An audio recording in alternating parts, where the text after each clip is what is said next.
पूरे विश्व में युद्ध की एक नीति होती है, वॉर स्ट्रेटेजी।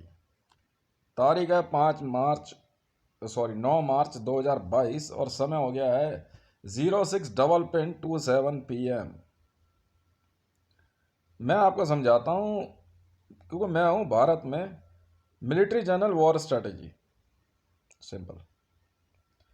पूरे विश्व में युद्ध की एक नीति होती है, उसको समझो। क्या? सबसे पहले जिस देश से आपका युद्ध हो ना, उस देश के अंदर दंगे फसाद भड़काना, वहां के पॉलिटिकल लॉबी में अनरेस्ट क्रिएट करना, अपनी करेंसी को बंटवा देना। मैंने अपनी वॉर स्ट्रेटेजी के तहत पाकिस्तान में, मोदी को तो पक्का गाली पड़ेगी, सबसे पहली विक्ट्री दर्ज करी, लिखो, और वो थी पाकिस्तान में आजादी मार्च, और फजल रहमान को पाकिस्तान में एक नई ताकत के रूप में उभारा। दूसरा कार्य किया मैंने, पाकिस्तान में पाकिस्तान की सर्वोच्च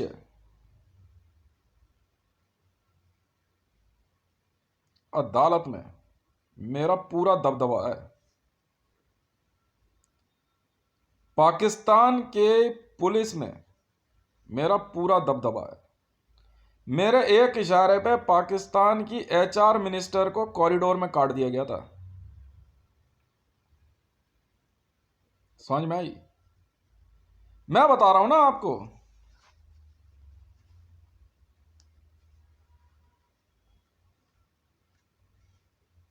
मैं आपको अपने कार्य गिनाता हूं। आज पाकिस्तान में 25 टॉप सेलिब्रिटीज फीमेल, पहले शादीशुदा थी, अब डिवोर्स हो गया इनका, मेरी वाइफ से, फर्क नहीं पड़ता। मैं वॉर स्ट्रेटेजी में कामयाब रहा। पाकिस्तानी मीडिया, दूसरी स्ट्रेटेजी में यही आता है कि दुश्मन देश जहां युद्ध हो वहां के मीडिया पे कब्जा करना। पाकिस्तान की के मीडिया हाउसेस में डॉन न्यूज, एरे, समा, इन न्यूज चैनलों में मेरा पैसा लगा हुआ है। इसी युद्ध नीति के तहत मैंने पाकिस्तान में थार कोलफील्ड का सौदा छटका दिया, और बाइको जैसी पाकिस्तान की सबसे बड़ी ऑयल रिफाइनरी खरीदी। भारत के अंदर, क्योंकि वॉर स्ट्रेटेजी मिलिट्री जनरल हूं, भारत में साइमल्टेनियसली मैंने गद्दारों को ढूंढ ढूंढ कर पनिश करना शुरू किया, जिसमें नरेंद्र दामोदर दास मोदी, एक पारसी जूइश, जो भारत को अंदरूनी रूप से कमजोर कर रहा था, उससे सारे आदेश छीन लिए और भारत के अंदर इंडियन आर्मी के लिए हथियार लाने का जो तरीका मैंने अपनाया वो पूरे विश्व में बेजोड़ है। इसके बाद मैंने विश्व की सबसे बड़ी ताकत अमेरिका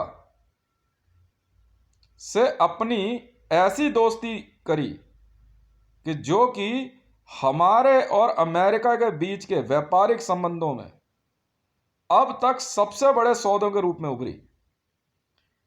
कल मैंने जो सौदा किया है वह है अमेरिका के लिए मिडिल ईस्ट पे, ताकि मैं इस्लामिक वर्ल्ड की कमर तोड़ सकूं। मिडिल ईस्ट से अमेरिका के द्वारा खरीदा जा रहा तेल, पूरी तरह से मैंने यह सौदा मिडिल ईस्ट से छीन के खुद अपने हाथों में लिया और वेनेजुएला से करा दिया, अनलिमिटेड और बेस्ट प्राइस। खुद पाकिस्तान और सऊदी अमेरिका जैसे देशों को तेल की निर्भरता के कारण एक तरह से प्रेशर में रखते थे। पूरे विश्व में मैंने जिस प्रकार की युद्ध नीति का प्रदर्शन किया, उसमें अब तक मैंने विश्व की सबसे बड़ी शक्तियों में से एक युद्ध में नेटो के अंदर मैंने ऐसी सेंध लगाई कि आज नेटो के अंदर 80% पैसा मेरा है। युद्ध नीति में कार्य करते हुए मैंने पाकिस्तान की एक सोच, कश्मीर को उससे छीन लिया। जमीनी हकीकत पाकिस्तान के हाथ से पीओके जा चुका है। आज पूरा पाकिस्तान का मीडिया मैंने धराशायी किया और मेरे कदमों में है। आप मेरे पैसे पे पलते हो।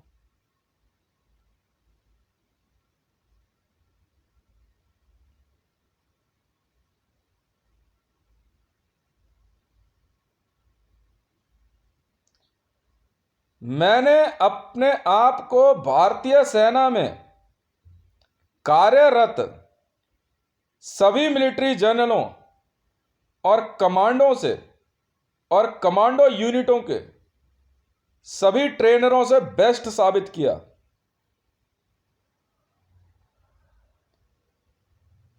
भारत में मैंने सीधे तौर पे भारत को कमजोर करने वाली शक्तियों को धराशायी किया और पूरे विश्व के आगे नोटबंदी जैसे षड्यंत्र से मैं भारत को सूखा निकाल ले गया। खुद पाकिस्तान के प्रधानमंत्री ने मुझे हार मानते हुए अपनी 786 का सम्मान दिया। जी हां, इमरान खान ने डिफीट मान ली। 786 के बाद मैं इस्लामिक वर्ल्ड में इन सब का सर्वोच्च बन जाता हूं। मैंने अपनी युद्ध नीति के तहत यह सभी कार्य करते हुए सीधे तौर पे पाकिस्तान में भोजन संबंधी किसी भी या पीने के पानी संबंधित किसी भी आदेश को नहीं रोका। इसलिए मुझ पे मानवाधिकार आयोग या यूनाइटेड नेशन की कोई कार्रवाई नहीं हो सकती है।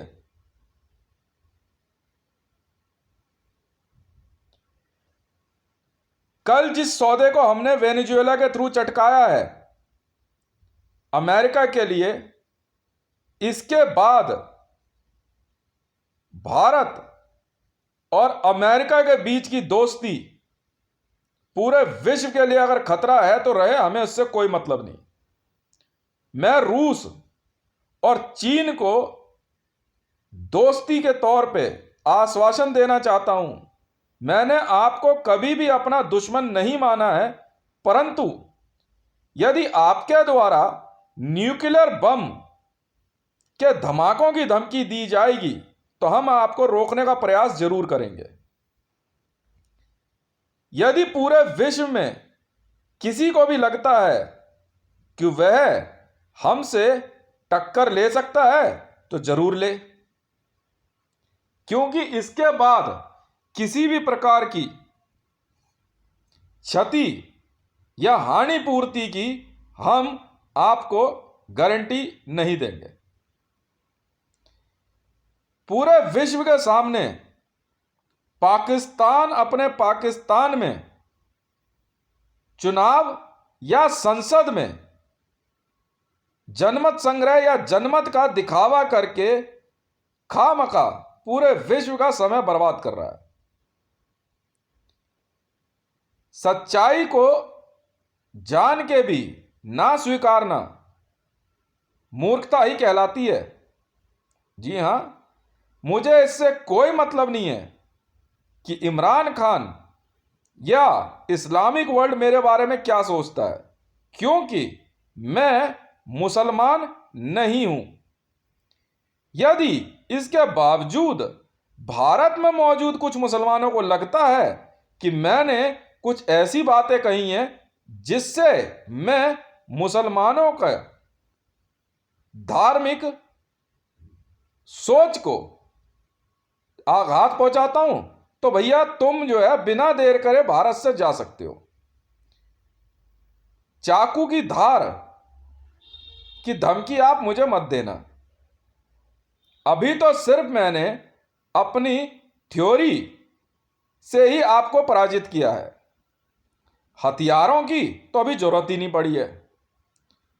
पाकिस्तान ऑक्यूपाइड कश्मीर अब पाकिस्तान के कब्जे में नहीं है। मैंने अपनी युद्ध नीति के तहत बलूचिस्तान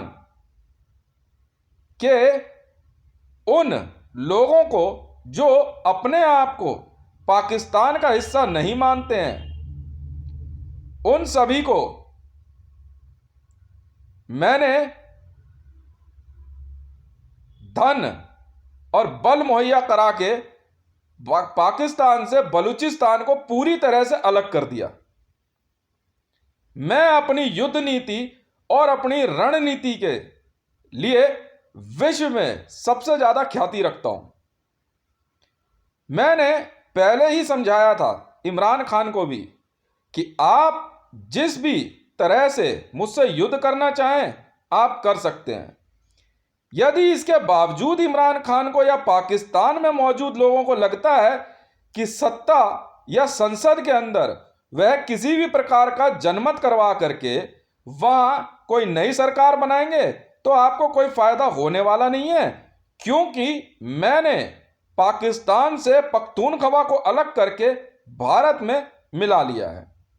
आपको जान के हैरानी होगी, बलूचिस्तान वो इलाका है जिसके अंदर कराची भी आता है। जी हां, मतलब कराची बलूचिस्तान हमारे कब्जे में है। कब्जे का अर्थ यह नहीं है कि मैं वहां मौजूद बलूचिस्तान के बलूच लोगों की हत्या करूंगा या उन्हें अपमानित करूंगा।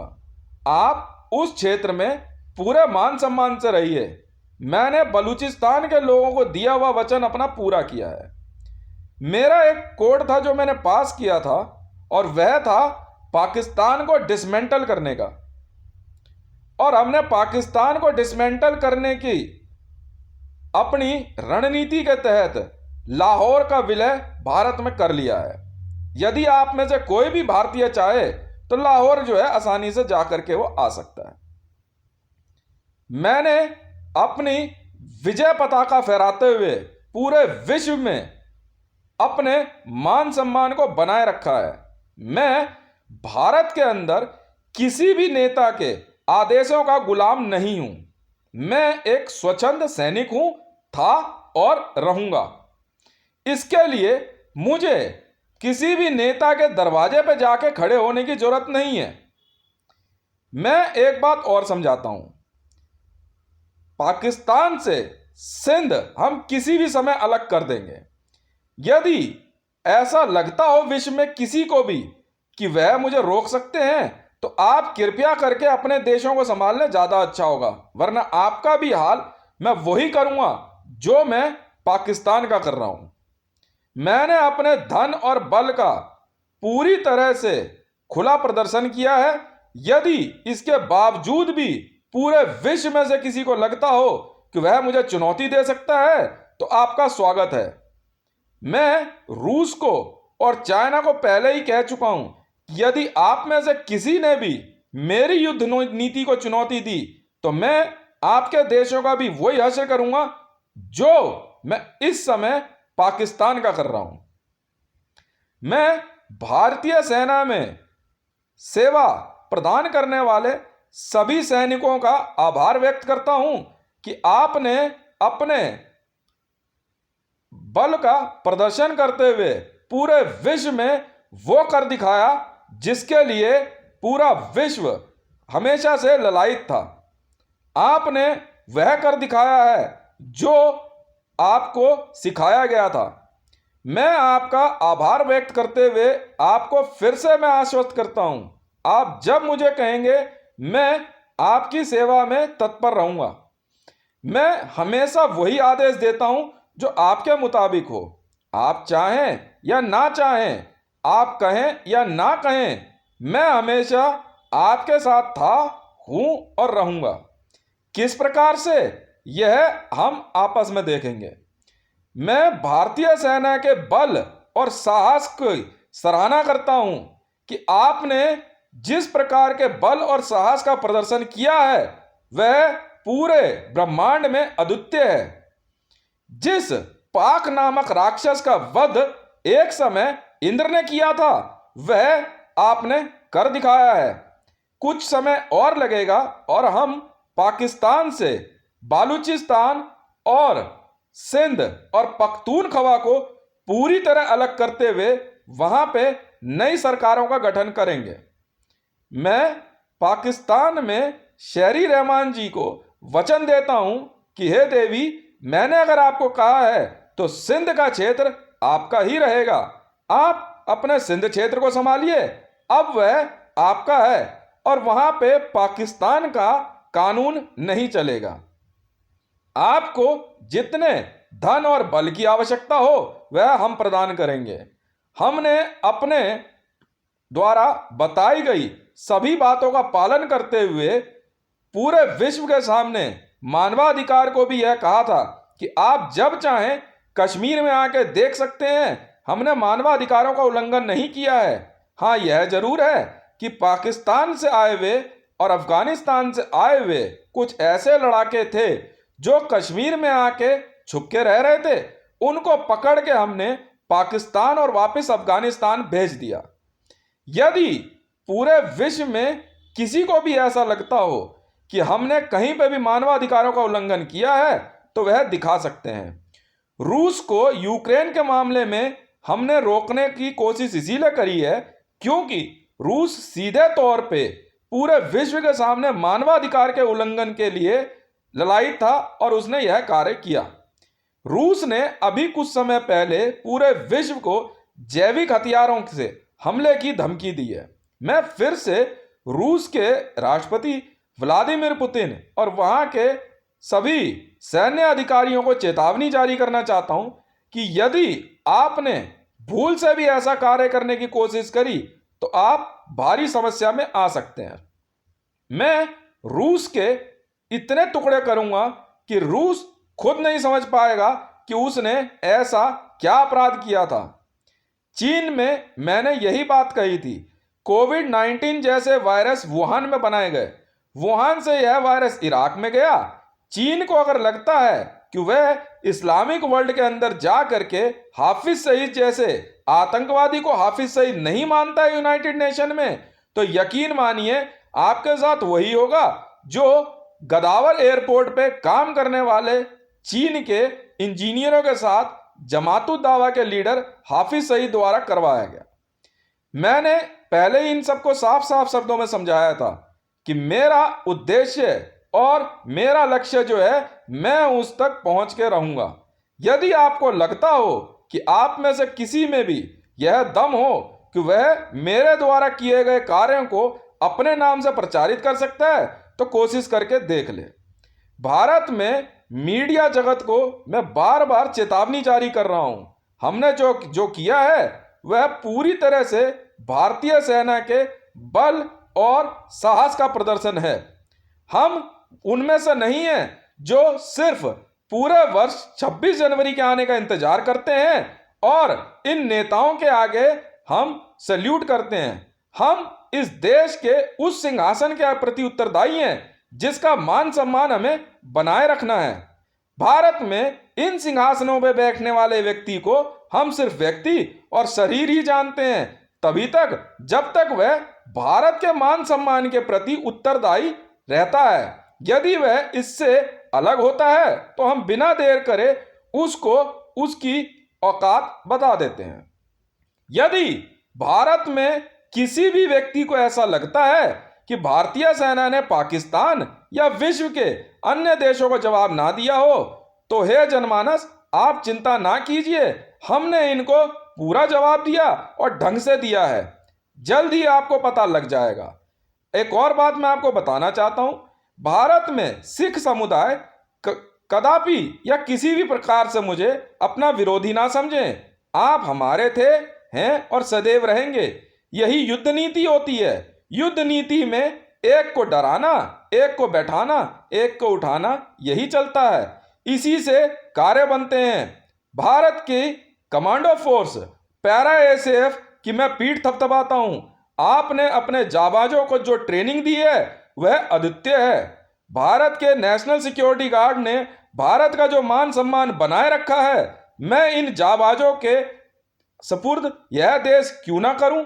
यही तो सबसे अच्छा कार्य है।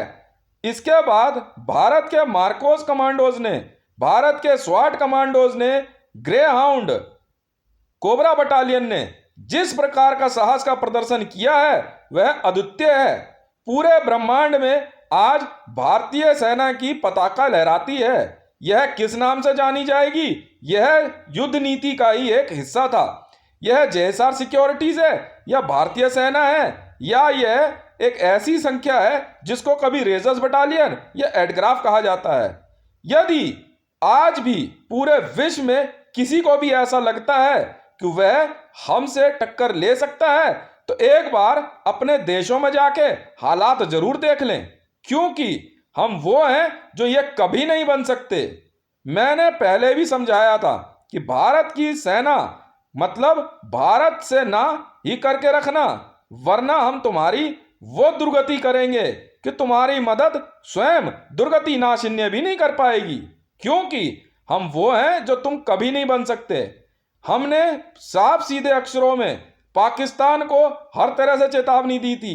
मैंने अपने ट्विटर हैंडल @हितेश1 से सीधे तौर पे पाकिस्तान को चुनौती दी है। इन नामर्दों को हम ऐसा सबक सिखाएंगे कि यह जिंदगी भर याद रखेंगे।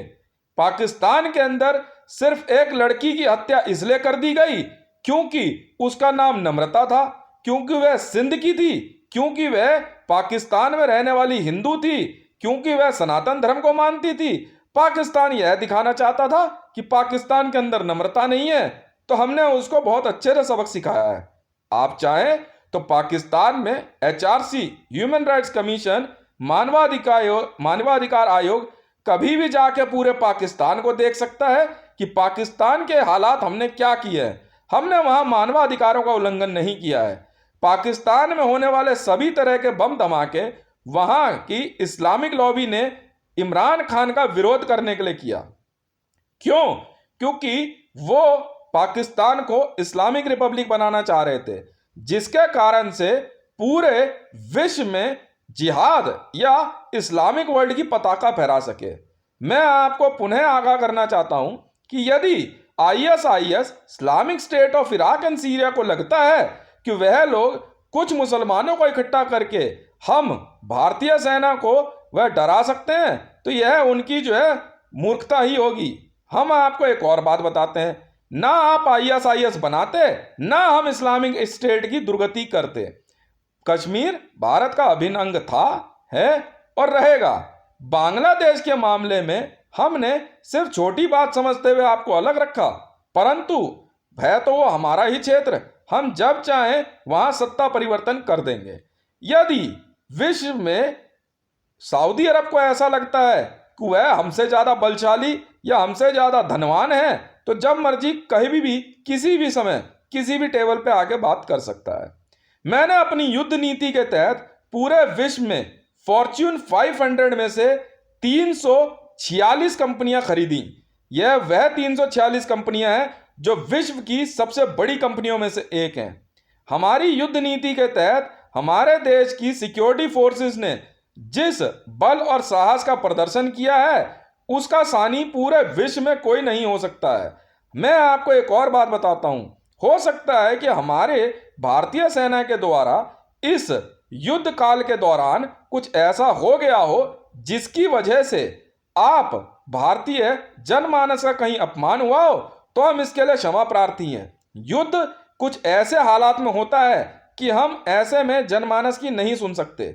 यदि आज आपको ऐसा लगता है कि हमने नरेंद्र दामोदर दास मोदी को कटघरे में खड़ा किया है, तो हे जनमानस, इस बात को जरूर ध्यान रखिएगा, विश्व नीति के अनुरूप ही हमने कार्य किया है। विश्व नीति के अनुरूप किए हुए कार्य के अनुसार डिमोनेटाइजेशन, नोटबंदी में भारत का धन पूरी तरह से क्षीण हो चुका था। इसी बात को कमजोरी मानते हुए नरेंद्र दामोदर दास मोदी भारत से कश्मीर अलग करना चाहता था।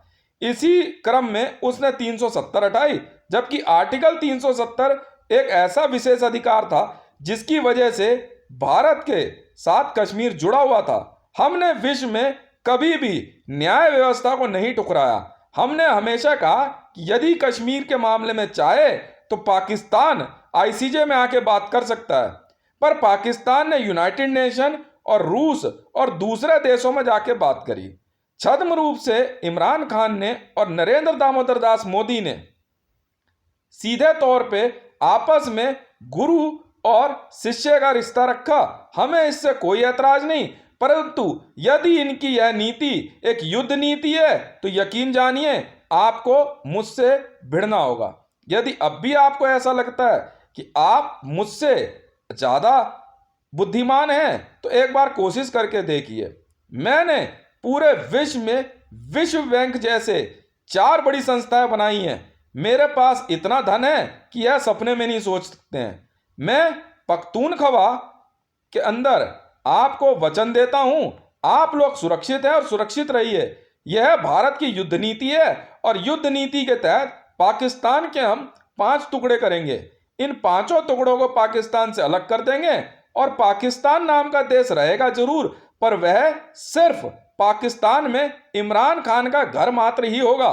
हम अपनी इस बात पे विश्व की देश नहीं खत्म करेंगे। तो हम आपको वचन देते हैं इमरान खान, आपका पाकिस्तान रहेगा तो सही, पर उसका क्षेत्र सिर्फ आपका घर ही होगा, जो मात्र 300 गज से ज्यादा नहीं हो सकता है। यदि आपको ऐसा लगता है कि आप हमसे ज्यादा बलशाली हैं तो जब चाहे आप हमारे से इस बात को कर सकते हैं।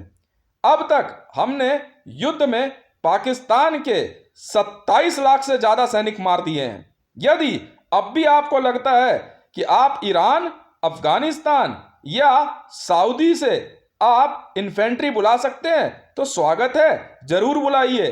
हमारे पास गोलियों की कमी नहीं है। आप जब चाहें आसमान, पानी या जमीन के रास्ते हमला कर सकते हैं, आपका स्वागत है। हम वो महारथी हैं जो आपको युद्ध भूमि में दशावतार के दर्शन कराएंगे। यदि आपको लगता है कि आप अपनी युद्ध नीति के तहत भारत में ग्रीन एसेट एक्टिवेट कर देंगे और भारत के अंदर मुसलमान बलवा करेंगे, तो हम असयुद्दीन ओवैसी जैसे लोगों को कहेंगे, जाके भैया तू सीरिया और ओमान को संभाल ले, अगर यहां मुंह खोला तो तेरी जुबान खींच लेंगे हम। साफ सीधी सी बात है।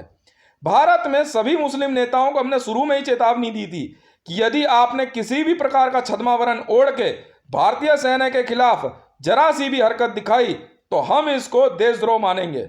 यदि भारत में मौजूद राजनीतिक शक्तियों को ऐसा लगता है कि वह भारतीय सेना को आदेश देगी तभी भारतीय सेना किसी को जवाब देंगे, तो यह आपकी गलतफहमी है। मैं यहां इस बात को विराम देते हुए अपनी बात को दूसरी वीडियो में बताऊंगा। यह है वीडियो नंबर 10। बहुत बहुत धन्यवाद। जय श्री राम।